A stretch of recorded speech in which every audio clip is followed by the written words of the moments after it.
Recently, Abdul Malik Abdul Karim was sentenced to 30 years in prison. Karim is a US-based ISIS conspirator, and back in May 2015, he got a tad miffed about a Draw Muhammad contest taking place in Garland, Texas. Karim was so furious he helped two other men plot a terrorist attack at the venue staging this contest. His two heavily armed accomplices, Elton Simpson and Nadir Sufi, died in a shootout with police outside the venue. Have fun with the virgins, guys. By way of background, I was covering this very event for Rebel Media, so I've always taken an interest in the follow-up stories in the aftermath of the thwarted terrorist attack. After all, had those Sharia stooges gotten their way, yours truly and about 100 other people could have been massacred that day. Needless to say, Greg Stevens, the Garland police officer who dispatched Simpson and Sufi to the suite hereafter, thanks to a display of expert marksmanship, shall always have our eternal gratitude. But recently, some very disturbing information has emerged regarding the would-be Garland massacre. And it's this: it turns out that the FBI knew the attack was coming. But apparently, the FBI didn't seem all that concerned about stopping it. According to event co-organizer Robert Spencer, who also heads up Jihad Watch, the FBI knew that heavily armed terrorists were headed for Garland on the day of the event, yet they didn't even bother to inform the organizers nor the security team.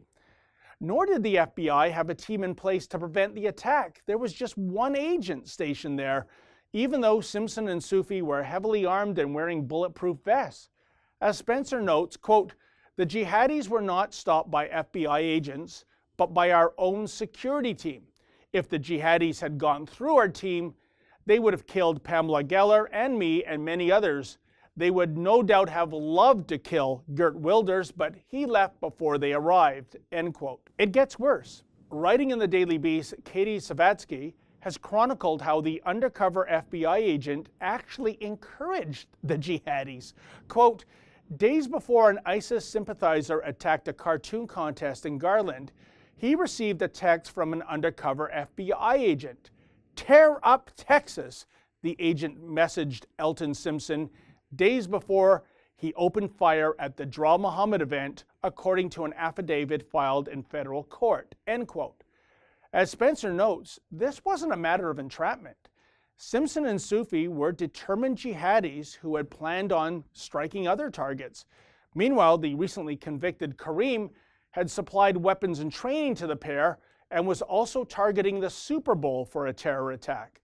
So the question arises, what the hell was the FBI's unspoken strategy regarding Garland?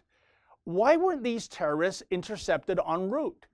Why wasn't there a huge team of FBI agents in place at the venue?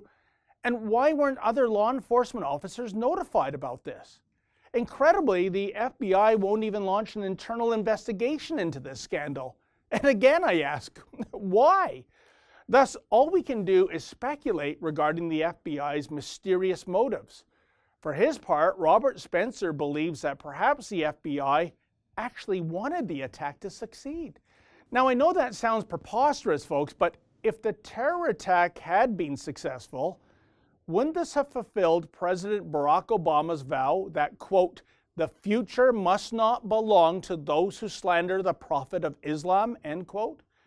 And if the people attending the summit in Garland had indeed been massacred, just imagine the chilling repercussions. For starters, perhaps numerous Americans would be so intimidated that they would forego their First Amendment rights in the future by way of self-censorship. And even if that didn't transpire, good luck finding a venue that would ever stage anything that was deemed to be even remotely anti-Islamic.